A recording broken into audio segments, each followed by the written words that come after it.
pressure in my eyes again. I can't move my legs, can't feel my face. When I collapsed, the light was waiting for me there. Caught me, lowered me here. Now it's pooling around my feet, watching me. The printers are spewing out page after page of zeros. It's frightened, too. It'll be okay. It'll be fine. I'll look after you. It's alone. It's scared. Oh, it's traveled so far. It's okay. I can help you. We can be together now. 10 seconds to signal fusion. We can be together. 3 seconds. 2.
They closed the tunnel.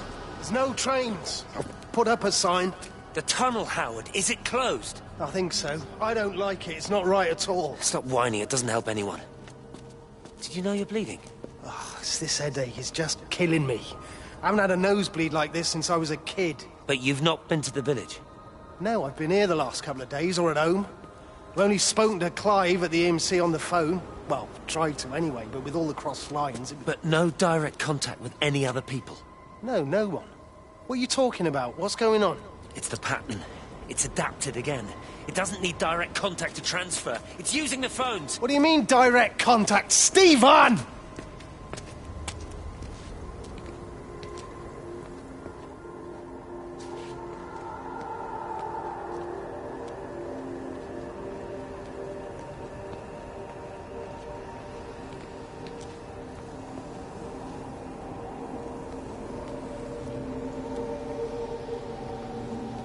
I've never seen it. They do, though. You're overreacting. Stephen, they stare at me.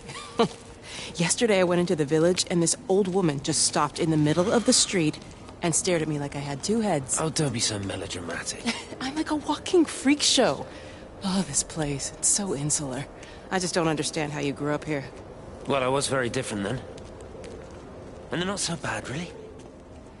That's easy for you to say. Just give it a bloody chance, Kate. This was the deal. A year here, and we could be in with a real shot at Lucia. Stephen! Oh, Christ, it's Lantham. Stephen Appleton, I thought it was you.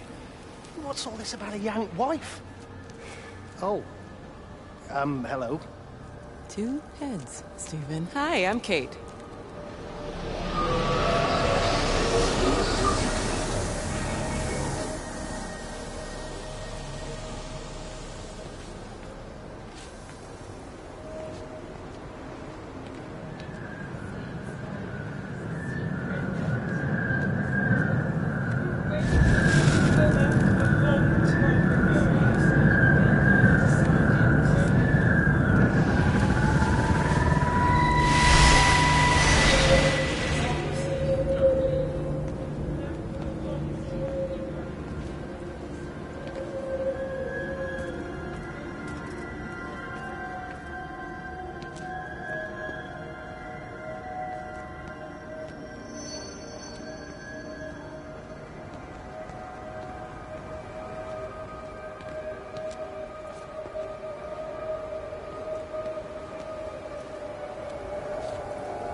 This is Catherine Collins, recording for posterity. It's all over. I don't know how long I've got. Whatever he did, whatever the planes were carrying, it's burning my lungs. Probably some kind of nerve agent. I suspect it's only exposure to the pattern that has kept me alive this long. I'm making my way to Tower 6. I'm going to fuse the signals from the optical array. I just hope I can make it.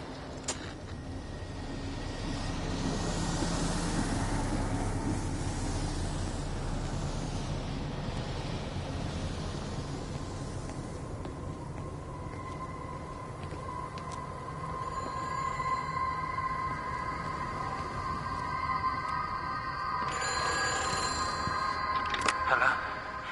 Hello, is there anyone there? Can anyone hear me? Clive? Clive, it's Stephen Appleton. Are you there? Can you hear me? Over. Come on, Clive, where are you? Damn it. Kate, it's Stephen. Come in Tower 6. Kate, are you there? Kate? Anyone? Hello? Can anyone hear me? This is Dr. Stephen Appleton broadcasting from within the quarantine zone. Can anybody hear me? Over. Oh, God, no. No. Fucking hell, no!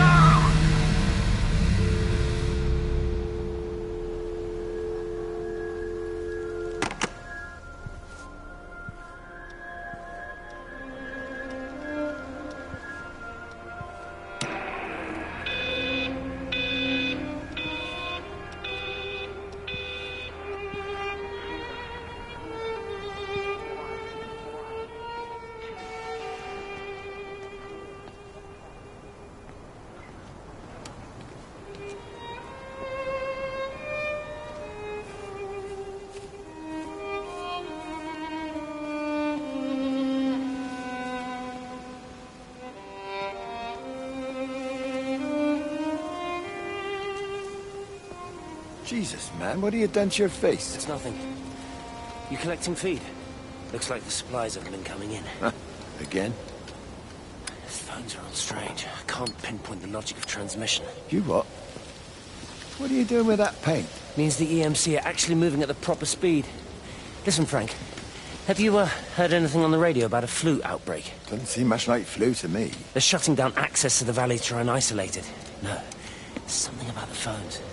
I can't put my finger on it quite yet. What are you talking about? Hey, I'm still talking to you. Where are you going?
You're a daft old bird walking all the way out here for it. You know Charlie would have dropped it off. What, and have that stinking great lorry of his poisoning my birds?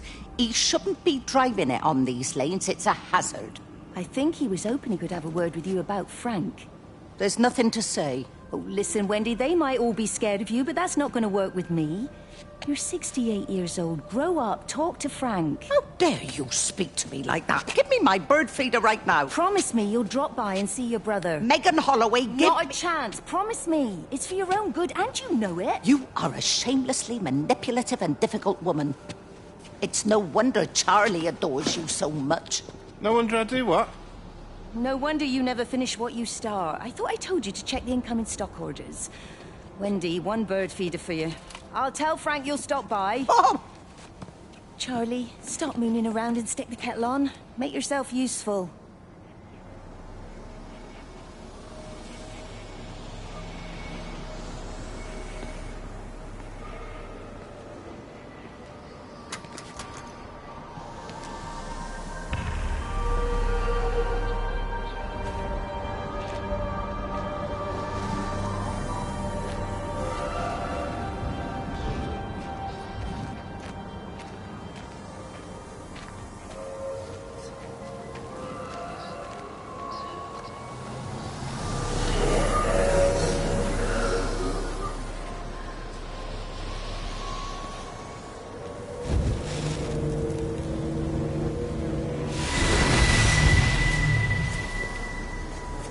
Appleton! What are you doing here? You thieving bastard, I knew it was you. Take everything you need. But then you have to leave. You don't understand. You can't be near me. Painting these stupid little pictures. Stealing food. You always were a little prick. Please, every second we're in proximity makes it worse. I'm a primary conduit. You're a fucking disgrace. Come here! Sam, Don't what the touch me. hell Get is off. going on? Come in here, Lord. Jesus, Get over Sam. us. Thinking you're so much better Sam, than the leave rest him. of us. No physical You and your contact. stupid fucking missus. stop She's it. better than any of you.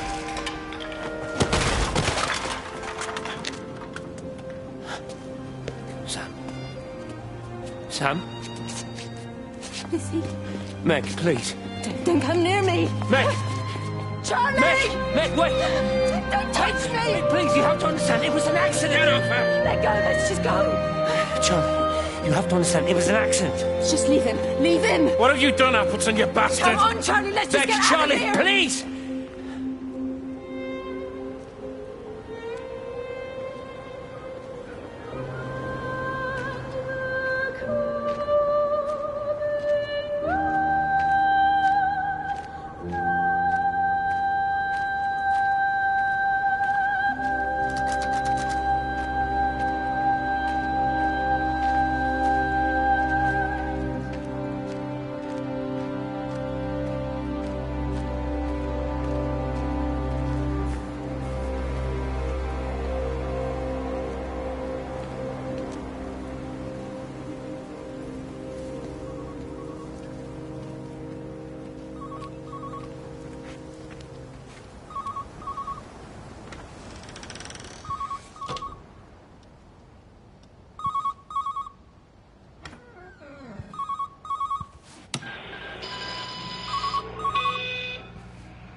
Station Master's house, Howard Lantham speaking. Howard, it's Clive. Clive Smith. I need you to listen to me and not ask questions or interrupt. Can you do that?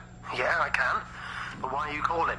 The Emergency Measures Committee is imposing a quarantine around the valley. We've got an influenza outbreak in the village. We're suspending rail services, and we're also going to be shutting down the roads for a bit. You're going to be dealing with some anxious people, Howard, so you need to explain it's all under control, and we'll be back to normal in a few days. All right? Open up the emergency store. There's posters and boards, along with a bunch of stuff that hasn't been used since the war. Grab anything you think might be useful. I need you to close up any unoccupied buildings, put posters up, that sort of thing. Make sure everything is all squared away and shipshape. You are a military man, I'm sure you understand that. Everyone doing their bit, following their orders. All right? All right, I think. Good man. I knew we could count on you. Jesus, Maze. What the hell was that?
repeating over and over to myself in the dark, eating cold food from a can with my fingers. My name is Catherine Collins. I am Catherine Collins. As if I can force the world to acknowledge my existence. Time has ceased to exist in any real terms. I'm reduced to marking out the days on the walls. Like a cave woman.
Darling Stephen,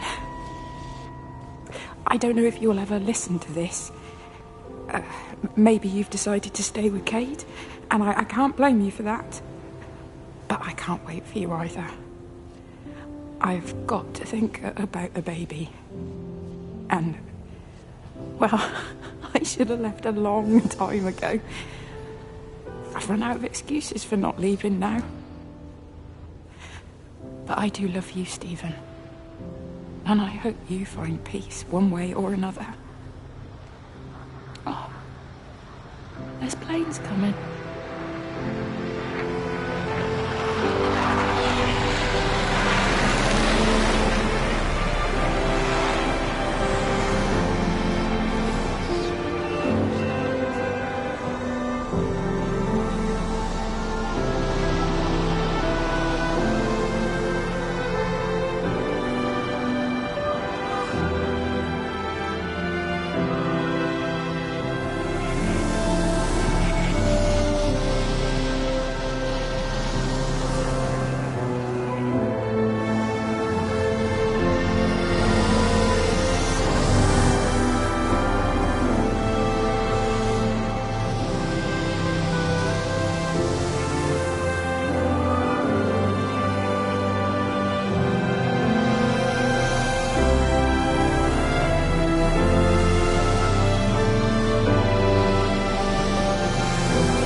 When I was a kid, my dad found a fox.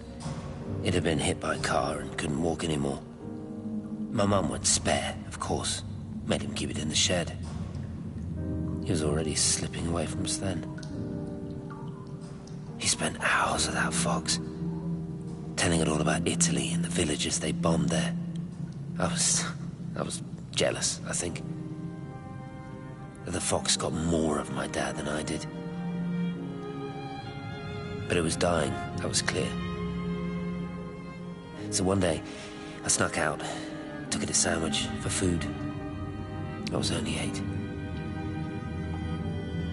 When it bit me, I remember the anger, the shock, the hurt. Running in, screaming from the garden. My mum panicking about rabies. My dad beat it to death with a spade. Later I found him crying. I'd done it, Ken's son. That's what he said. I'd done it, Ken, it was hurting you. That's just a poor, dumb, dying animal. It doesn't know it's hurting us. Christ help us, it's left the valley. It's everywhere now. It's been 3 hours since the planes went over. I haven't been able to reach anyone on the shortwave. I'm beginning to think I may have made a terrible miscalculation.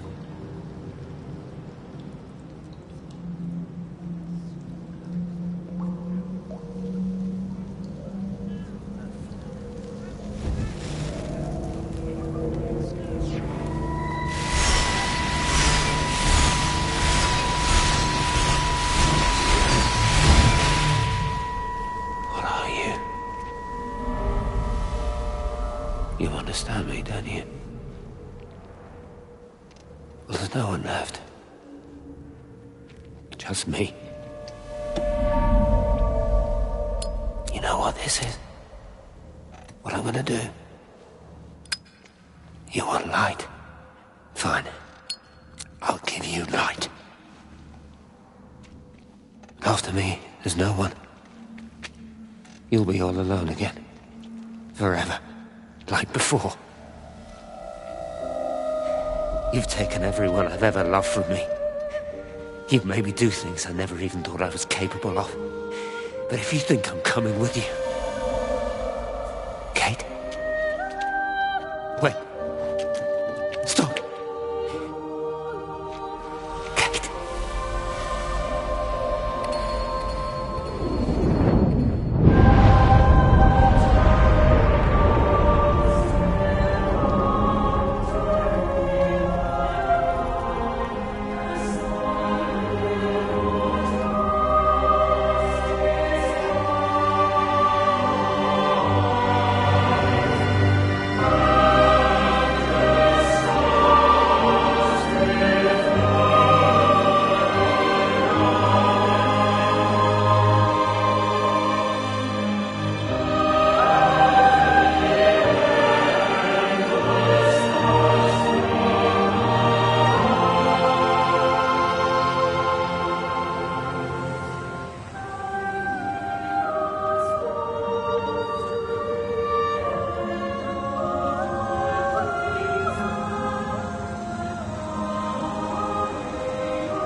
This is Catherine Collins.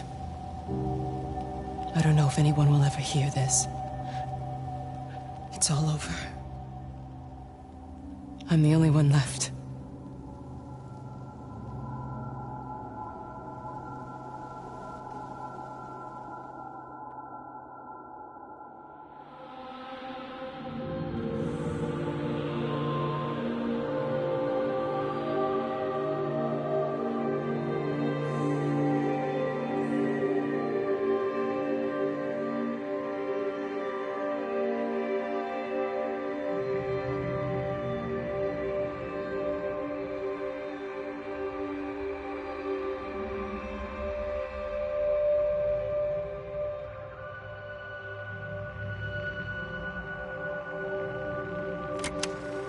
On the plane, Stephen leaned across me and pointed out of the window.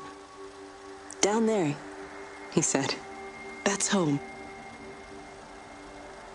But all I saw were patches of color. I don't think until this moment that I understood that one could contain the other so completely.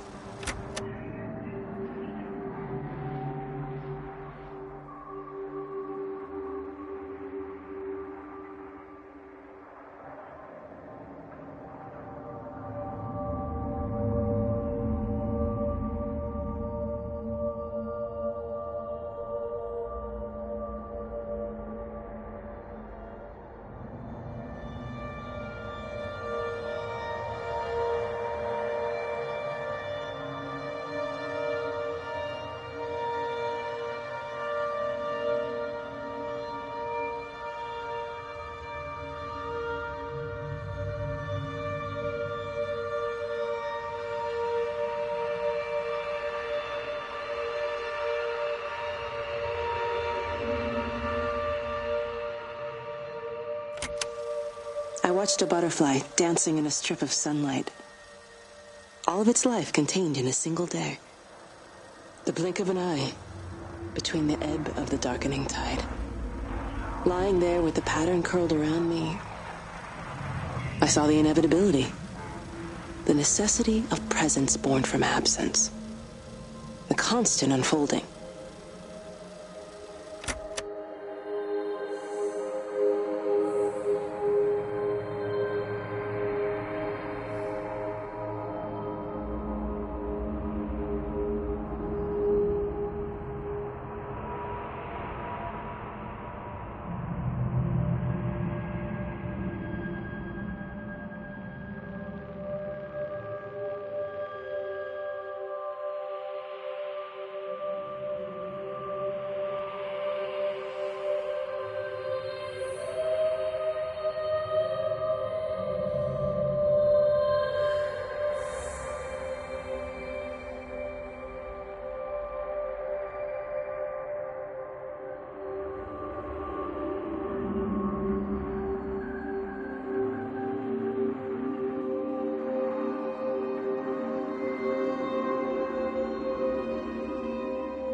I know it didn't mean to hurt any of them. I try and explain why Lizzie tried to leave with her child and why it was wrong to stop her. I try and explain that much of what it did was wrong. It shows me Stephen and Lizzie together. And I'm happy for them. Frank walks his fields with Mary. Wendy and Edward nest together in the orchards of their love. Jeremy lies at peace with his God at last. All of them are happy because they are together. I understand it better now. It is a collector of time, of butterflies.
I watched the pattern lean in and time slow to almost nothing.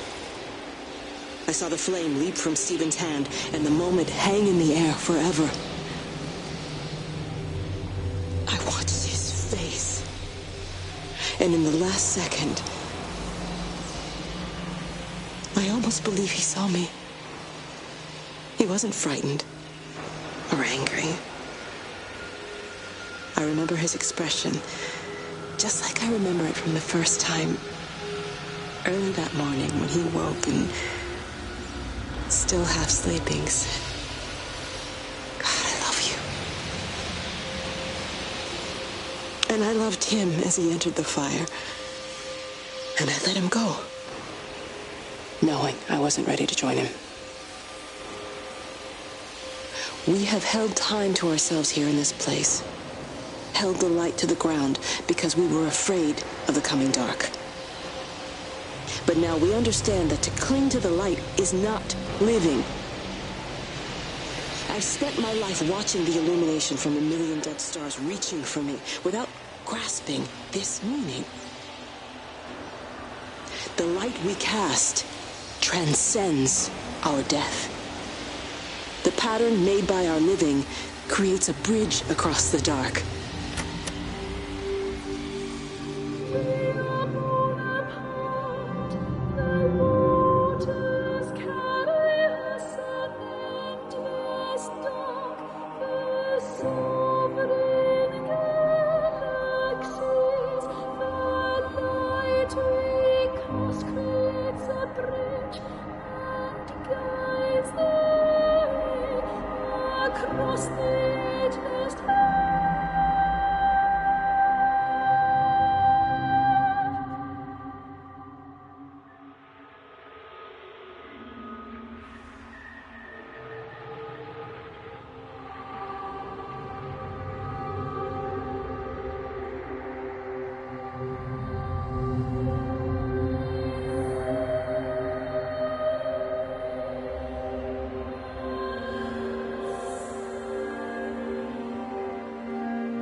It reaches out from the shadow of the tower, across the observatory, over the valley, and consumes the world. Everything is light now. Everything has come to rest. The world is scored by the traces we carved into it. Our presence is everywhere, the bridge joining our stories. This world existed before we came to it, and it will continue without us.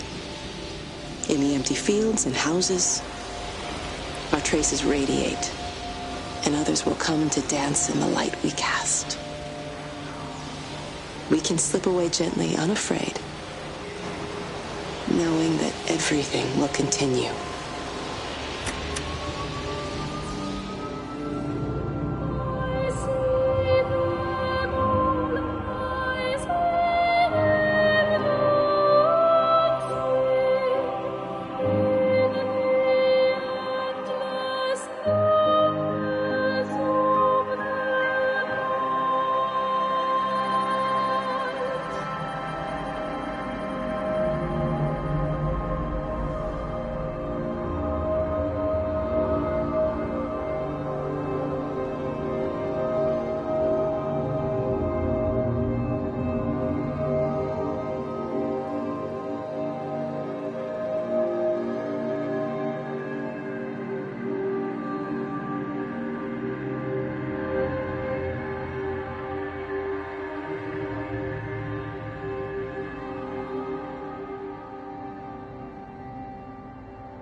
The end is coming now. I'm not afraid. We have each other. We lived apart from them. We understand now our failure to touch, to belong. But it doesn't matter anymore.